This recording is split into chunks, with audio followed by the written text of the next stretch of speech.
The Honourable Society of Lincoln's Inn is one of the 4 Inns of Court in London to which barristers of England and Wales belong and where they are called to the bar. It is recognised to be one of the world's most prestigious professional bodies of judges and lawyers. It is the largest inn and it covers 11 acres.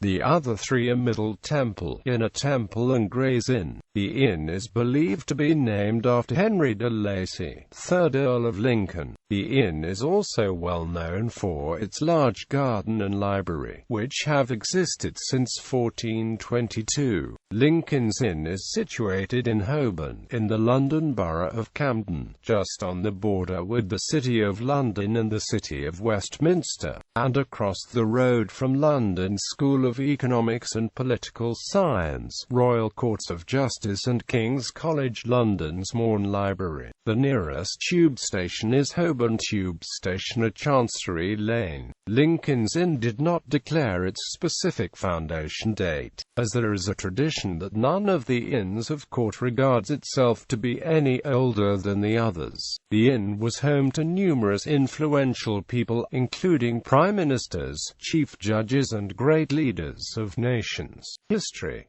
During the 12th and 13th century, the law was taught in the City of London primarily by the clergy. During the 13th century, 2 events happened which destroyed this form of legal education. First, a decree by Henry III of England on the 2nd of December 1234 that no institutes of legal education could exist in the City of London, and, second, a papal bull that prohibited the clergy from teaching the common law rather than canon law.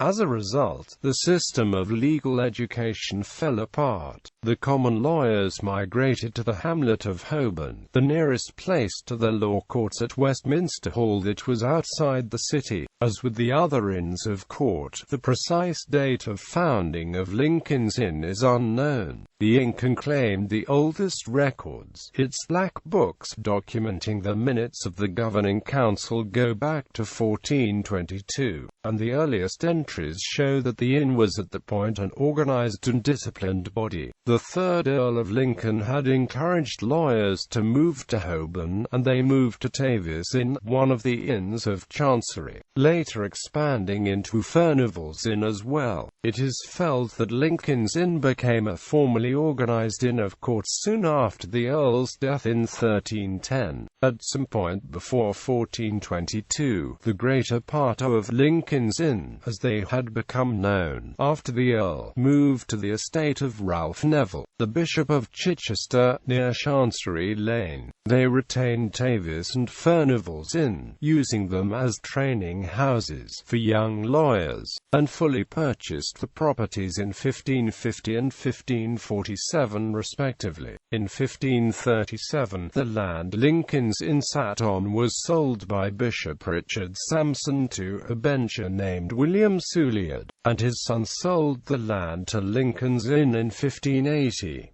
The inn became formally organized as a place of legal education thanks to a decree in 1464, which required a reader to give lectures to the law students there. During the 15th century, the inn was not a particularly prosperous one, and the benchers, particularly John Fortescue, are credited with fixing this situation.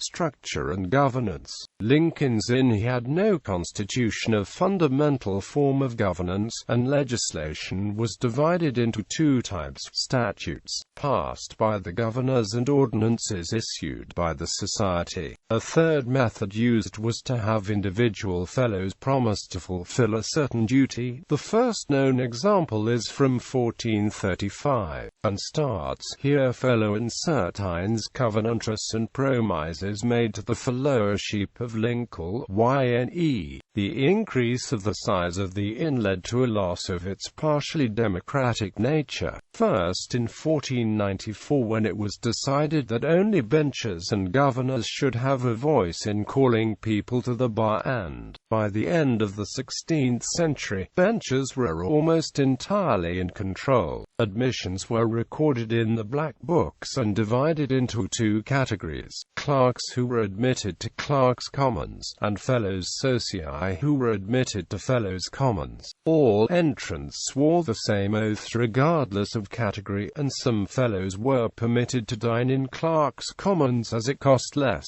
making it difficult for academics to sometimes distinguish between the two. Walker, the editor of the Black Books, maintains that the two categories were one and the same. During the 15th century, the fellows began to be called masters, and the gap between masters and clerks gradually grew, with an order in 1505 that no master was to be found in Clerks' Commons unless studying a point of law there. By 1466, the fellows were divided in two benches, those at the bar, and those not at the bar. By 1502, the extra-barum fellows were being referred to as inner barristers, in contrast to the utter or outer barristers. In Lord Mansfield's time, there was no formal legal education, and the only requirement for a person to be called to the bar was for him to have eaten 5 dinners a term at Lincoln's Inn, and to have read the first sentence of a paper prepared for him by the steward. Bench is a bencher. Bench sitter. Master of the bench is a member of the council, the governing body of the Honourable Society of Lincoln's Inn. The term originally referred to one who sat on the benches in the main hall of the inn, which were used for dining in during moots, and the term originally had no significance. In Lincoln's Inn, the idea of a bencher was believed to have begun far earlier than elsewhere. There are records of 4 benchers being sworn in 1440. William Holdsworth and the editor of the Black Books both concluded that benchers were, from the earliest times, the governors of the inn. Unlike other inns who started with readers, A.W. B. Simpson, writing at a later date, decided based on the Black Books that the benchers were not the original governing body, and that the inn was instead ruled by governors, sometimes called rulers, who led the inn. The governors were elected to serve a year-long term, with between 4 and 6 sitting at any one time. The first record of benchers comes from 1478, when John Glynn was expelled from the society for using presumptuous and unsuitable words in front of the governors and other fellows of the bench, and a piece of legislation passed in 1489 was ordained by the governors and other the worshipfuls of the bench. By the late 15th century, the ruling group were the governors with assistance and advice from the other masters of the bench, and occasional votes from the entire society. The benchers were still subordinate to the governors. However, a note from 1505 shows the admission of 2 benchers,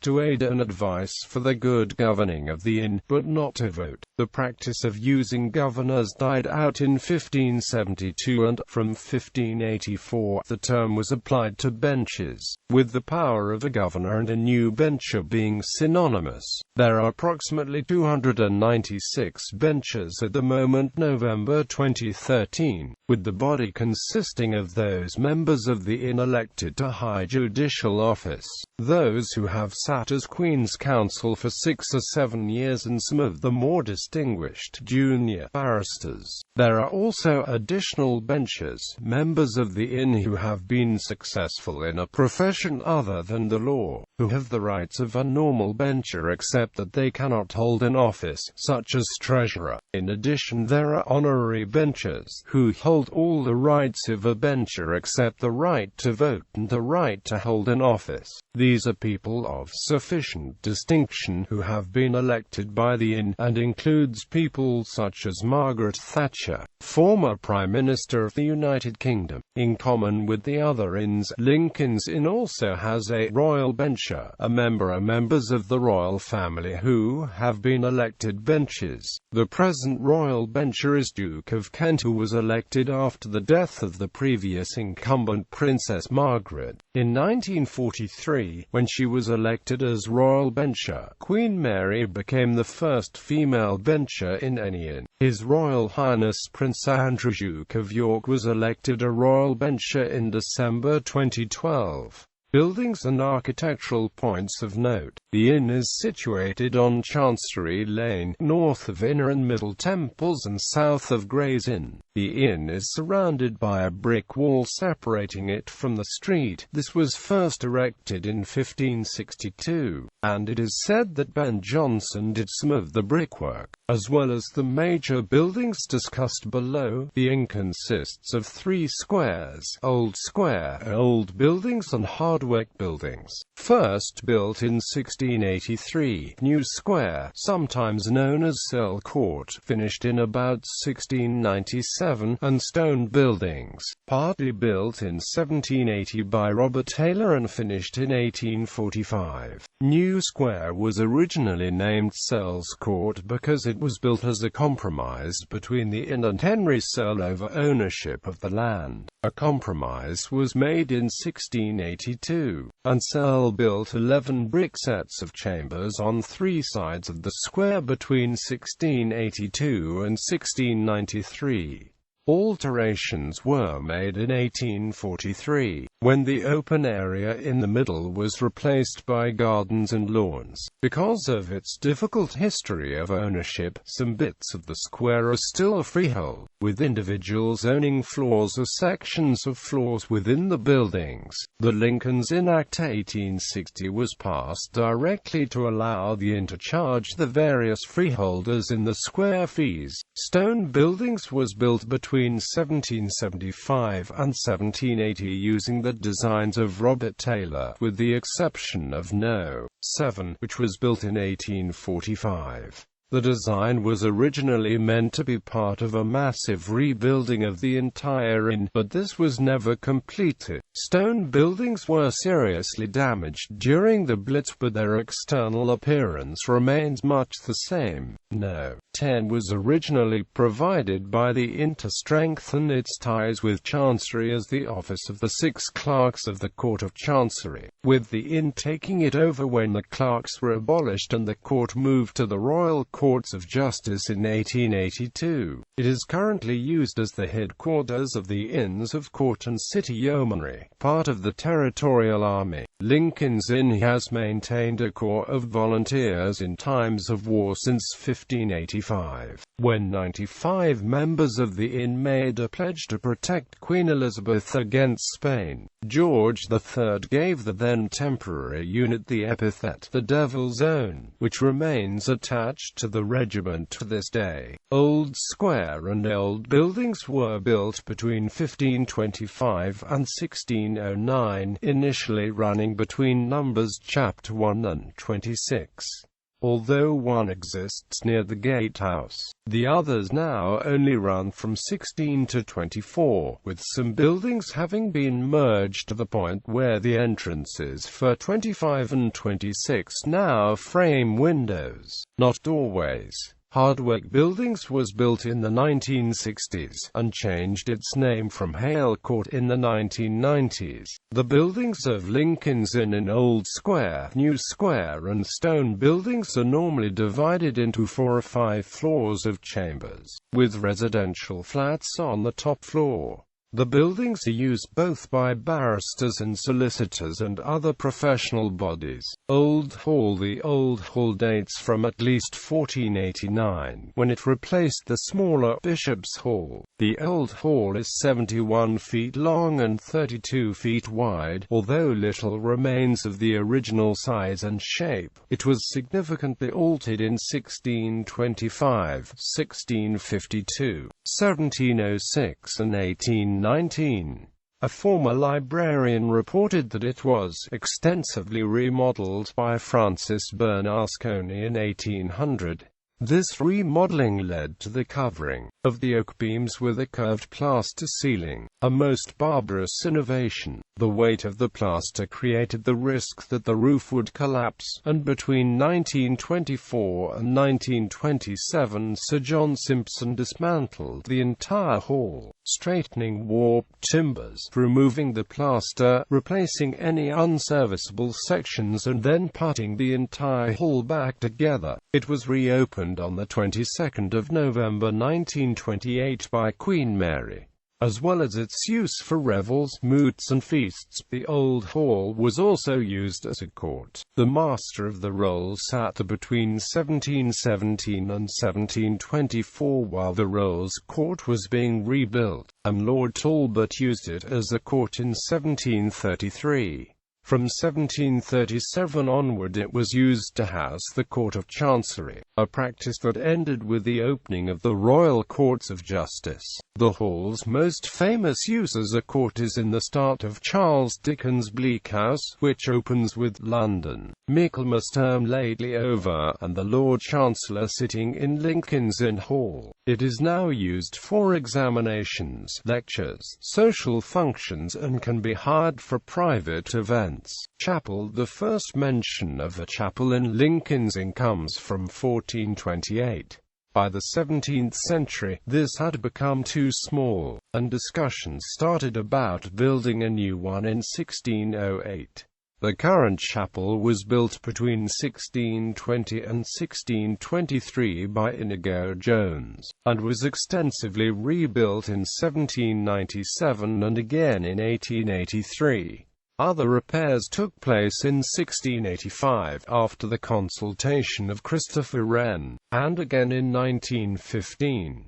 The chapel is built on a fan-vaulted, open undercroft and has acted as a crypt, meeting place and place of recreation. For many years only benches were allowed to be buried in the crypt, with the last one being interred on the 15th of May 1852.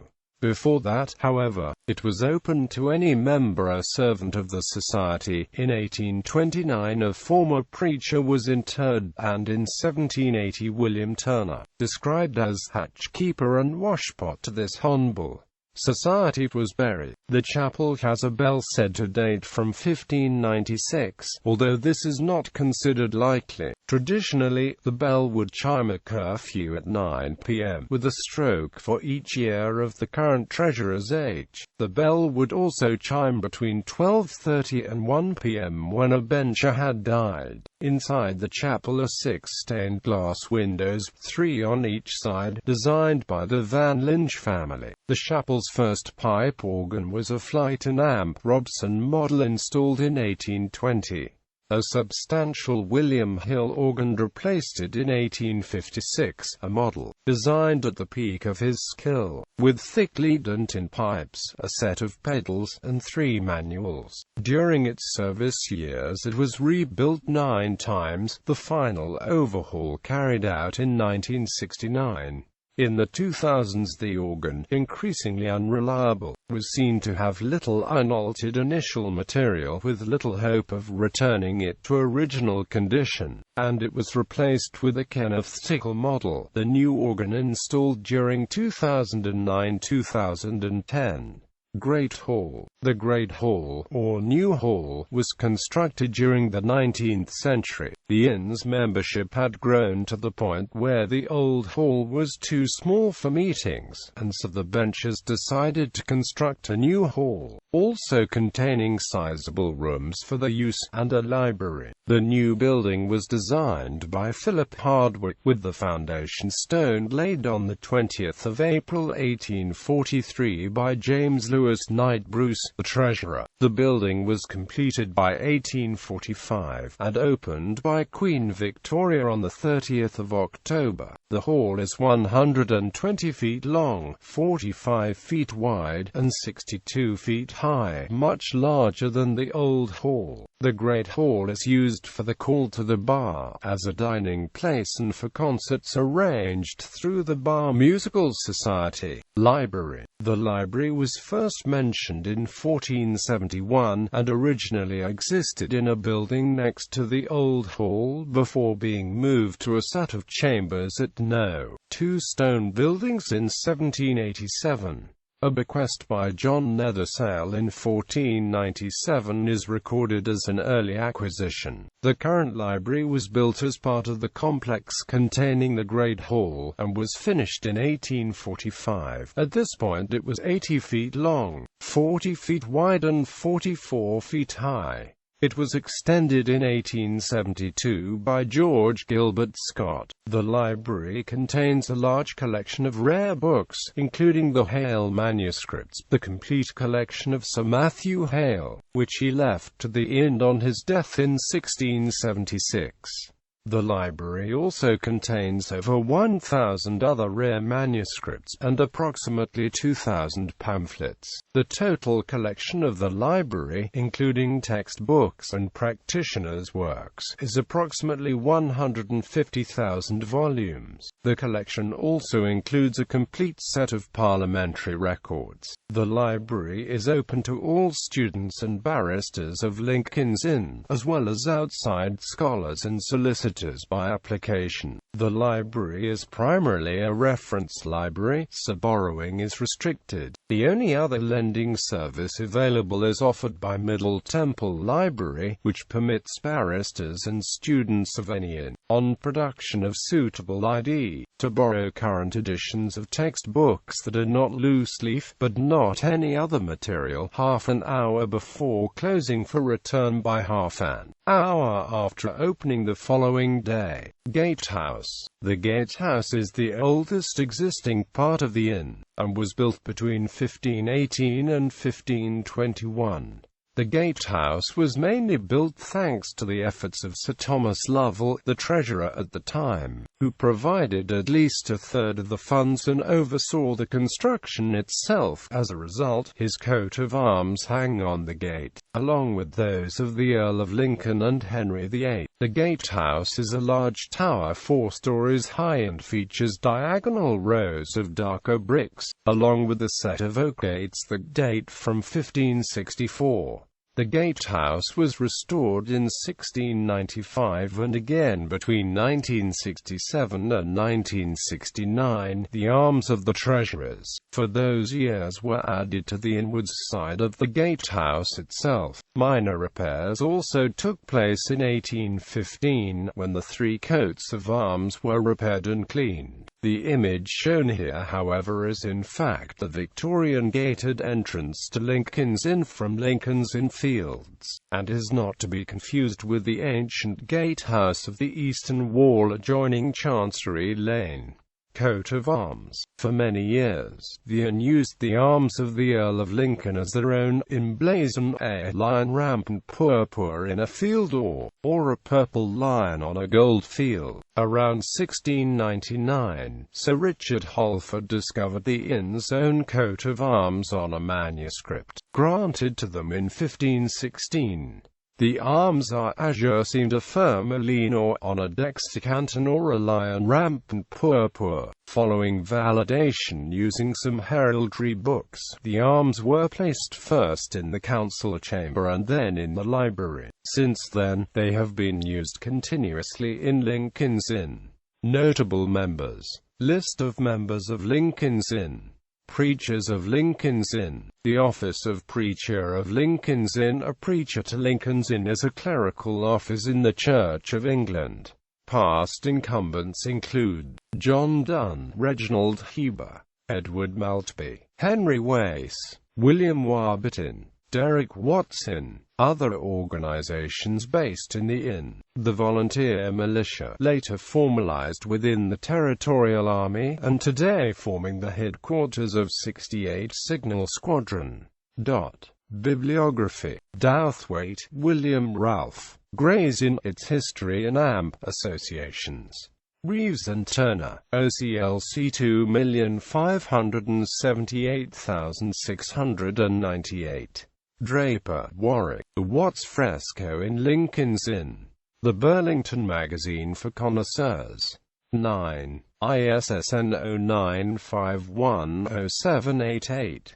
Lofty, W.J. The Inns of Court and Chancery. New York, Macmillan and Amp Co. OCLC 592,845. Pierce, Robert Richard. History of the Inns of Court and Chancery, with notices of their ancient discipline, rules, or orders, and customs, readings, moots, masques, revels, and entertainments.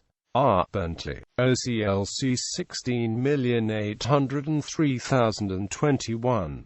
Pulling, Alexander, The Order of the Coif, William Klaus and Amp Sons Limited, OCLC 2,049,459. Ringrose, Hyson, The Inns of Court and Historical Description, Oxford, R.L. Williams, OCLC 60,732,875. Simpson, A. W. B. The Early Constitution of the Inns of Court. Cambridge Law Journal, Cambridge University Press.